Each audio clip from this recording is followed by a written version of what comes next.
صل على سيدنا محمد الفاتح لما أغلق والخاتم لما سبق الناصر الحق بالحق والهادي إلى صراطك المستقيم وعلى آله حق قدره ومقداره العظيم. سبحان ربك رب العزة عما يصفون وسلام على المرسلين والحمد لله رب العالمين. أما المسلم السلام عليكم ورحمة الله تعالى وبركاته. أمي على فو أمي على تنو أمي بركة علي أما يني على في أبصدق دنفون لا son hermama دنفون لا son sementé دنفون لا son sanma nous rencontré Mohamed alayhi wa salatu wassalam. Bi alhamdulillah ami konate la TV kan ami ambalmo bela jelim fo ami ambalman chere fo no imam konate ana barake ñogon bela jeni ambalmo so Sayda Sora alini ambalman chere fene ami bela jelim fo mo beni bara bayna pour que silamaya kuma kam se ka se yɔrɔ jan cogo min na inshallah. Bi fɛnɛ y'an sigilen no Grande Mosquée de Paris kɔnɔ, Paris misiriba an bɛ a bibliothèque kɔnɔ. Laɲini min b'an na bi o de ye k'an balimaw hakili jigi Ala ɲɛsiranya kɔ. N'a fɔla ko adamaden ka ka siran Ala ɲɛ, an bɛ fɛn o fɛn na a bɛɛ lajɛlen ni ye Ala ɲɛsiranya de. Maa min n'a selila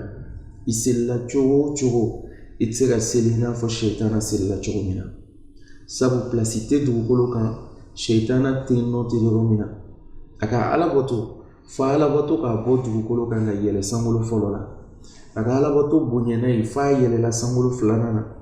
A bonyana ye tugun f'a taala yɛrɛ sɔrɔ fɔ sankolo wolonfilanan na. Mɛ fɛn dɔ y'a jɛn o de ye Ala ɲɛsiranya ye. O kosɔn a ka baaraba bɛɛ binna ji la. Donc adamaden pour qu'il ka duwawu ka jaabi fo Ala ɲɛsiranya ka sɔrɔ i la. Ala y'o fɔ Kurana kɔnɔ a'uzu billahi minash shaitani rajim a ko innama yataqabbalu Allahu minal muttaqin ko Ala bɛ Ala ɲɛsiranya jɔn ka duwawu minɛ. N'an sela alikiyama kɛnɛ kan fɛnɛ baara si tɛ mɔgɔ si nafa parce que sira dɔ bɛ yen an bɛɛ lajɛlen bɛ tɛmɛ yen. N'i siranna Ala ɲɛ i kɛla Ala mɔgɔ ye, i kɛla limaniya jɔn ye, i kɛla nafiki ye, i kɛla kafiri ye, i kɛla Ala jugu ye. Ala ko sira min n'a bɛ se lahara kɛnɛ kan ko a bɛ tɛmɛ jahanama kɔnɔ. Donc bɛɛ de bɛ tɛmɛ. Solution foyi tɛ o la. Ala ko Kurana kɔnɔ a'uzu billahi minash shaitani rajim a ko wa in minkum illa wariduha kana ala rabbika hatman maqdiya thumma nunajji alladhina ttaqaw. A ko bɛɛ bɛ tɛmɛ jahanama kɔnɔ ko Ala y'o décision ta o décret signé la ka ban. A ko mais Ala ɲɛsiranya de bɛna mɔgɔw labɔ. O fɛnɛ b'a yira tugun k'a fɔ ja solution tɛ diɲɛ na yan ni Ala ɲɛsiranya tɛ. Solution tɛ alikiyama ka kisi ni Ala ɲɛsiranya tɛ. Donc silamɛw hakili ka kan ka jigi o Ala ɲɛsiranya kɔ. Alakira Muhamadu alayhi salatu wassalam n'a ko bɛ duwawu kɛ a yɛrɛ tun b'a fɔ waj'alni lilmuttaqina imama. Ala m'a ɲini fɛ i ka kɛ Ala ɲɛsiranya jɔnw bɛɛ ɲɛmɔgɔ ye. O tuma Ala ɲɛsiranya ye mun ye silamɛw? Ala ɲɛsiranya sigilen bɛ fɛn jumɛn de kan? Ayiwa jogo dama dama bɛ yen n'i y'o ye adamaden o adamaden na kana siga a bɛ siran Ala ɲɛ. N'i m'o ye mɔgɔ min na kana siga Ala ɲɛsiranya t'a la. Bon Ala ɲɛsiranya de dun fɛnɛ ye Ala ka teriya ye. An bɛ waliyu ko mɛn, an bɛ Ala jɔnbaw ko mɛn. Ala ko a ko n'o ɲini t'a ma seri foyi la. A ko n'o ɲini ko ka wiridi ka ca, ko kɔlɔsi b'o bolo waati bɛɛ. Aw ko n'o ɲini ko jalamugu min b'o kunna k'o ka bon ni bɛɛ ta ye. Aw ko n'o yɔrɔ ɲini ko dulokiba min b'o kan na k'o de ka ɲi ni bɛɛ ta ye. Maa y'o ɲini fɛn kelen dɔrɔn na. Ala ko a'uzu billahi minash shaitani rajim ala inna awliya Allahi la khawfun alayhim wa la hum yahzanun alladhina amanu wa kanu yattaqun. A ko Ala teri k'o tɛ siran, o tɛ jɔrɔ, komi mɔgɔw de don mun limaniyala nka o bɛ siran Ala ɲɛ. Donc Ala ɲɛsiranya de fɛnɛ ye Ala ka teriya o taamasere ye adamaden na. Ya Rabbi Ala ka Ala ɲɛsiranya d'an ma. O kosɔn silamɛw Alakira Muhamadu alayhi salatu wassalam a ye nin dɔnni di Imam Ali ma karramallahu wajhahu ka Ala ɲɛsiranya fɔ an ɲɛna. A ko Ala ɲɛsiranya sigilen don fɛn dama dama kan. A fɔlɔ ye mun ye? al-khawfu min al-jalil ko hadamaden kan ka dɔn ka fi bɛ yɔrɔ o yɔrɔ ala bɛ yen i bɛ ko o ko la ala ɲɛ b'i la fɛn min b'i kɔnɔ ala b'a kalama min bɛ b'i da la ala b'o kalama i bɛ sigi fan min i bɛ wuli fan min ala ɲɛ b'a la ayiwa n'o bɛ mɔgɔ hakili la n'o tigi bɛ ko o ko kɛ a bɛ ala kɔlɔsi muraqabatullah ala ɲɛsiranya kun fɔlɔ ye ka ala kɔlɔsi i ka fɛn bɛɛ lajɛlen na ne kelen bɛ so kɔnɔ maa si ɲɛ tɛ ne la ne ye sun don mɔgɔw ɲɛnɛ nka ne bɛ se ka dumuni kɛ sisan maa si tɛ bɔ a kalama maa tɛ yan nka ala bɛ yan dɛ i t'o kɛ ne filɛ wali nafolo filɛ a bɛ n bolo mun ta don olu yɛrɛ t'a da dɔn o t'a dɔn i da min tɛ yan nka n bɛ se ka dɔ bɔ a la k'a bila n kun ka taa tɔ yira nka olu tɛna bɔ a kalama nka ala bɛ bɔ a kalama dɛ ne fɛnɛ filɛ walicɛ dɔ filɛ a kɛra ne fɛ an fila de bɛ yan maa si tɛ yan fɛn min y'an di an bɛ se ka kɛ an t'a lakali mɔgɔ ye nka ala y'an sabanan ye ala bɛ bɔ a kalama ne filɛ nin ye fɛn dɔ de bɛ ne kɔnɔ ne ni n balima dɔ bɛ jɛ la mɛ ne balima in kɔnɔ jɛlen don ne ye nka ne bɛ jɛ in na nata dɔ de kama n bɛ ka ko dɔ de ɲini mɛ n balima t'a kalama nka ala b'a kalama ala ɲɛsiranɲɛ nin dɔrɔn ka ala kɔlɔsi i ka ko kɛta bɛɛ la i bɛ fɛn fɛn na k'a bila i hakili la ko mɔgɔw ɲɛ t'i la nka ala ɲɛ b'i la o kosɔn kumasurunɲɛ bolo ma mɔgɔ minnu n'o datugula kuluwo kɔnɔ muso kelen o kɛra sababu ye ka cɛ dɔ kisi nka o cɛ in muso in nana delili kɛ a ko muso ma ko pour que ale ka se ka muso mako ɲɛ ko fɔ muso ka a yɛrɛ di ale ma ayiwa muso nana sɔn waati min k'a yɛrɛ d'a ma a ko a bɛ maga muso la muso kulela muso ye kasi daminɛ a ko muso ma ko a kɛra cogo di muso ko da tugu a ko mɛ ne ye da bɛɛ tugu a ko non da min b'a to ala tɛ ɲɛ i m'o da tugu ala bɛ na ne ye ka n to a kota la m'o de kasi la ayiwa cɛ miirila muso n'a ka sɛgɛn n'a ka fantanya o ye ala ye ale n'a ka se ale hakili ma se ka jigin ala kɔ a yafala muso kɔ ni ye ala ɲɛsiranɲɛ ye wa huwa ma'akum aynama kuntum a filanan al-amalu bit-tanzil ala ɲɛsiranɲɛ bɛ dɔn adamaden na waati min na n'i y'a ye n'a tigi y'a jogo kɛ kuranna jogo ye n'a fɔla adamaden ɲɛna silamɛ ɲɛna ko ala tɛ nkalontigɛ fɛ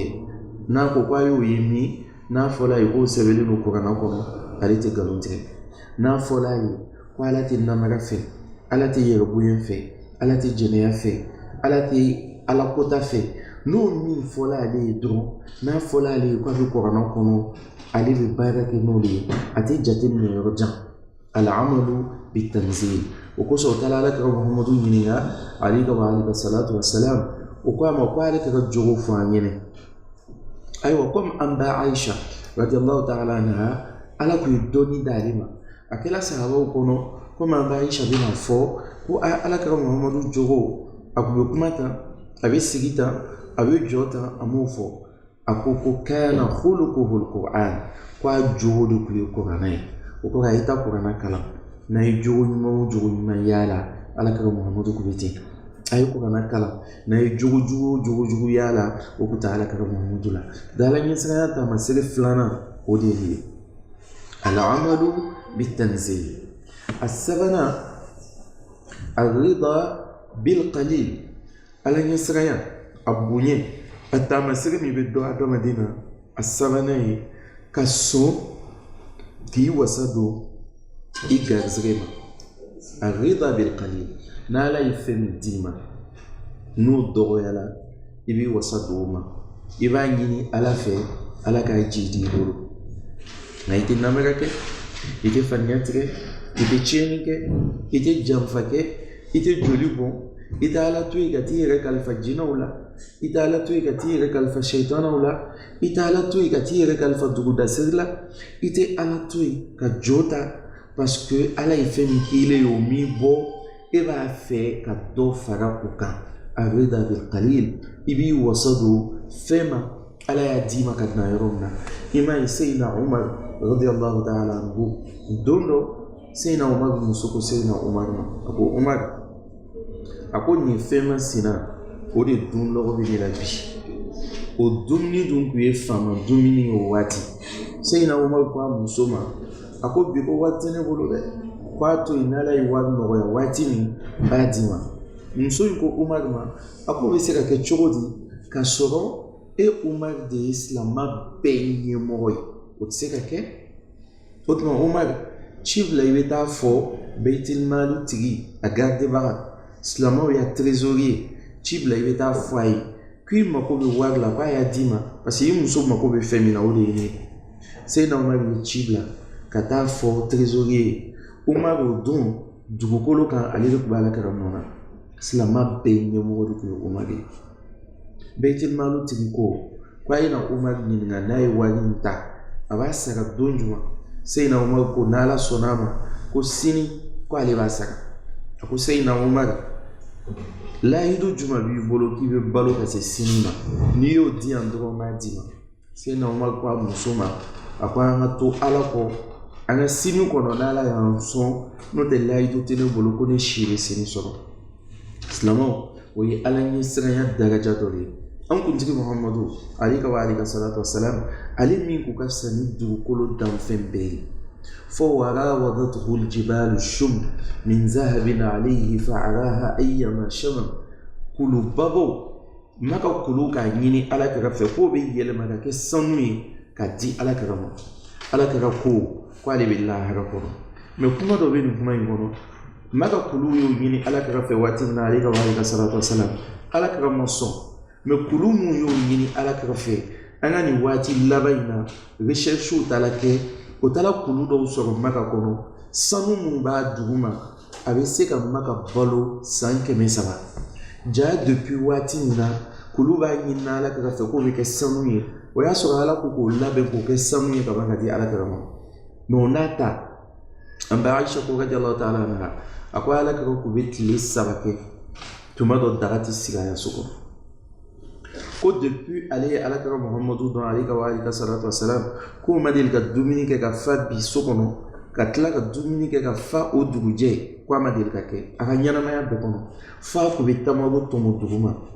ka bɔgɔ dusi ka bɔ a la k'a dun a b'a fɔ sahaba dɔw ma ko a tɛ dɔ tɔmɔ ko nin ye anw tile 3 ye daga ma sigi an ka so arida bil qalil Alakira sɔnna ka to minɛn kɔnɔ Ala y'a bila minɛn min kɔnɔ o kɔrɔ tɛ ko ni Ala y'i kɛ fantan ye i kana baara kɛ o kɔrɔ tɛ ko ni Ala ye dɔɔni d'i ma i kana ɲɛɲini ka baara kɛ k'i ka nafolo bugu nka i bɛ to Ala kɔ kɔrɔ ye min ye i t'a ɲini cogo jugu la i t'a ɲini tubabuw b'a fɔ à tout prix a kɛra cogo cogo fɔ ne k'a sɔrɔ i tɛ kɛ ten o t'a la ɲɛsiranya jogo ye ayiwa naaninan o de ye al-istidadu lirrahil Ala ɲɛsiranya jɔn o de ye mɔgɔ min don o don a b'ale hakili la k'ale bɛna fatu bi o ye Ala ɲɛsiranya taamasireba de ye i bɛ jate minɛ an ka cɛkɔrɔbaw kan walima an ka musokɔrɔbaw n'o tun bɛ taa taama na o bɛ fini fɔlɔ min bila o ka saki kɔnɔ o de tun ye o ka kasange ye mun na parce que o bɛ taa taama min na o dalen don a la k'a fɔ a bɛ ɲɛ o tɛ segin nka i bɛ silamɛ min sɔrɔ bi k'a ka kasange kalanni b'a bolo o ma ca tugun dɛ Ala an t'a fɛ k'a ye an ɲɛna mais Ala jɔn o de ye mɔgɔ ye maa min n'a dala sufɛ ale jigi tɛ sini kan n'a wulila ka sini sɔrɔ a jigi tɛ sufɛla kan Alakira Muhamadu alayhi wa salatu wa salam don min na a ko Ibn Umar ma n'o ye Seydina Umar den Abdullah ibn Umar a ko ya Abdallah kun fi dunya ka annaka gharib aw abir sabil fa idha 'ishta al-yawm fala tantazir al-ghad a ko Abdullahi kɛ diɲɛ kɔnɔ i n'a fɔ dunan walima siratigɛbaga dunan ye jɔn ye maa min n'a nan'i fɛ a mɛn'i fɛ cogo o cogo dunanya la don dɔ a bɛ sira ɲini ka taa an bɛ diɲɛ kɔnɔ ten an mɛnna yan cogo o cogo don dɔ an bɛ taa aw abir sabil walima kɛ diɲɛ kɔnɔ i n'a fɔ voyagekɛla min n'a sɛgɛla a jigila k'a b'a sɛgɛ ka fɔɲɔ yɔrɔ dɔ la yen diyala cogo o cogo yen lafiyala cogo o cogo a bɛ wuli k'a ka minɛn ta ka taama tɔ kɛ donc adamaden min n'i kɛra ten Alakira ko alayhi wa salatu wa salam a ko fa iza 'ishta al-yawm fala tantazir al-ghad n'i ka bi balo sɔrɔ i n'i jigi la sini ta kan. Mɔgɔ joli bɛ yen n'an n'o ko ɲɔgɔn ma ko k'an si ala ka dugu ɲuman bɛɛ n'a nana fɔ an ye k'olu sala a bɛ bala an na fɔ an yɛrɛ bɛ ɲininkali kɛ ko mun kun b'a la foyi tɛ mɔgɔ sɔrɔ ka sa dɛ saya de b'i sɔrɔ i bɛ taa sabu banabagatɔ o dalen don bana dilan kan min bɛ bana kan kɔrɔ sigi la n'o de bɛ taa furaw san o bɛ bɔ k'a bɛ taa fura san mɔbili bɛ taa bɔ ale kan k'a faga ka banabagatɔ dalen to yen i bɛ taa mɔgɔkɔrɔba dɔ ye so dɔ kɔnɔ kɔrɔ damatɛmɛ kojugu fɛ an b'a ta k'a bila tile la ka tila k'a ladon so kɔnɔ den dɔ bɛ wolo bi o den bɛ sa bi k'o mɔgɔkɔrɔba to yen donc condition foyi tɛ saya la o gundo bɛ ala de bolo silamɛ kan k'a dɔn ko i ta bɛ kɛ waati o waati i t'a dɔn an y'o de fɔ ko Azraïl alayhi salam diɲɛ don o don a bɛ adamaden kelen kelen bɛɛ fila ɲɛna a b'i fo a b'i ɲininka n'i ka waati ma se siɲɛ 50 tile kɔnɔ Azraïl a b'i filɛ a b'i ɲininka ni waati ma se siɲɛ 50 tile kɔnɔ o kɔrɔ ye mun ye an bɛ yaala ni saya ye an bɛ sigi ni saya ye an bɛ wuli ni saya ye donc o k'ala ɲɛsiranya ka don adamaden na joona f'i ka kɛ mɔgɔ ye mɔgɔ min hakili bɛ saya la mɔgɔ min labɛnnen don k'a fɔ don o don ne bɛ se ka taa o tuma na ne ka waati laban o kana kɛ ka n to ala kota la i b'i jija cogo bɛɛ la k'i yɔrɔ ma janya ka bɔ o de la ayiwa silamɛw ka kuma datugu ala ɲɛsiranya a bɛ fɛn kelen de ɲɛ adamaden o fɛn kelen de ye lahara laisser passer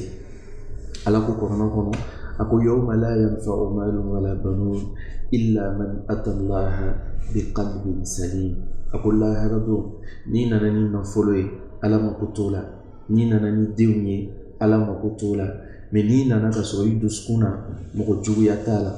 mɔgɔ hasidiya t'a la mɔgɔ kɔniya t'a la yɛrɛ bonya t'a la yɛrɛ yira t'a la waso t'a la kaba t'a la kɔnɔna juguya t'a la ko o tuma na k'i n'a ala bɛ ɲɔgɔn fɛ i bɛ kisi lahara don o tuma na n'ala ɲɛsiranya bɛ dusukun min na adamaden juguya tɛ don o dusukun na mais n'i y'a ye i bɛ siran ala ɲɛ mais maa dɔ juguya b'i dusukun na o tuma na ala ɲɛsiranya ma sabati fɔlɔ walima ala ɲɛsiranya ma don i dusukun na fɔlɔ yarabi ala k'an siran ala ɲɛ ala ka ala ɲɛsiranya sabati an na ala k'an fara ala ka jama kan alayka wa alayka salatu wa salam Inch'Allah. Alhamdulillahi Rabbil Alamin. Chers frères, chers sœurs, chers fidèles en islam, assalamu alaikum wa rahmatullahi ta'ala wa barakatuhu. Nous implorons la grâce d'Allah, sa bonté et sa générosité infinie, afin qu'il raffermisse notre foi et qu'il fasse de nous des musulmans sincères et pieux, et qu'il nous guide sans cesse sur le droit chemin. Pour l'amour de notre vénéré prophète Muhammad, nous étions en train de parler de la piété, sinon la crainte révérentielle d'Allah subhanahu wa ta'ala, pour dire que c'est la condition sine qua non de voir ses vœux exaucés ici-bas. Allah subhanahu wa ta'ala nous dit innama yataqabbalu Allahu minal muttaqin. Sans la piété, Allah n'exauce pas les vœux, et c'est aussi la condition pour accéder au paradis le jour de la résurrection, car tout le monde va traverser l'enfer pour accéder au paradis. Mais Allah dit seuls les pieux pourront traverser l'enfer en toute sécurité, chers frères, chers sœurs. Et aussi, lorsque on a la piété, ça veut dire que nous avons pu obtenir l'amitié d'Allah subhanahu wa ta'ala, car Allah dit que ses élus n'ont point de crainte et ne sont point affligés, mais ce sont ceux qui ont la foi et qui ont la crainte révérentielle d'Allah subhanahu wa ta'ala. Alors de façon ramassée, chers frères, chers sœurs, nous parlions des 4 éléments, sinon des 4 signes de la crainte révérentielle d'Allah subhanahu wa ta'ala. Il faut avoir l'assistance d'Allah, avoir la certitude que partout où nous nous trouvons, Allah subhanahu wa ta'ala nous voit et Allah est avec nous. Alors lorsqu'on sait que Allah est avec nous et qu'il entend, il voit, on fait attention à tous nos faits et gestes, car celui qui voit, qui entend, qui sait tout, qui peut tout, on doit tenir compte de sa présence dans nos faits et gestes. Et aussi, on doit avoir le comportement du Coran. On doit être doté de l'éducation, de la moralité du Coran. Al-amalu bitanzil. Lorsqu'on lit le Coran, on doit se retrouver dans le Coran. Mais on ne doit pas lire le Coran et se maudire en lisant le Coran. Et aussi Ar-Rida bil Qalil, on doit se contenter du peu qu'Allah subhanahu wa ta'ala nous a accordé. La pitance est un don d'Allah subhanahu wa ta'ala, il accorde à qui il veut. Et lorsqu'on a un degré A, on doit avoir la foi, la persévérance, l'endurance et demander à Allah subhanahu wa ta'ala de nous faire accéder au degré B. Mais on ne doit pas chercher à tout prix à être comme les autres, à avoir ce qu'Allah subhanahu wa ta'ala n'a pas programmé pour nous. Et à l'Israïda de Birahil, pour finir, on doit se préparer pour le voyage à son retour. Un musulman à la conscience intime, un musulman à la conscience spirituelle que le jour ne l'appartient pas, la nuit également. Alors lorsqu'il passe la nuit, il n'espère pas voir le jour. Et quand il passe le jour, il n'espère pas la nuit. Alors lorsqu'on vit dans cet état spirituel, on sait qu'à tout moment on peut partir, donc on se comporte comme un pieux et on a la crainte d'Allah subhanahu wa ta'ala. Et le jour de la résurrection, Allah subhanahu wa ta'ala dit qu'Allah va s'adresser à ceux qui ont le cœur libre, le cœur désarmé, le cœur déchargé, alors de tout ce qui nous éloigne d'Allah subhanahu wa ta'ala. Qu'Allah nous facilite la bonne compréhension et qu'il nous guide sans cesse sur le droit chemin. Pour l'amour de notre vénéré prophète Muhammad, alayka wa alayka salatu wa salam, wa sallaytu fi sani ala khayri khalqihi, Muhammadin man zahad dalala wal ghalad, wa akhiru da'wana alhamdulillahi rabbil alamin. Wassalamu alaykum wa rahmatullahi ta'ala wa barakatuhu. C'était votre humble serviteur, Cheikh Ahmed Tijan Djabate. Wassalamu alaykum wa rahmatullah.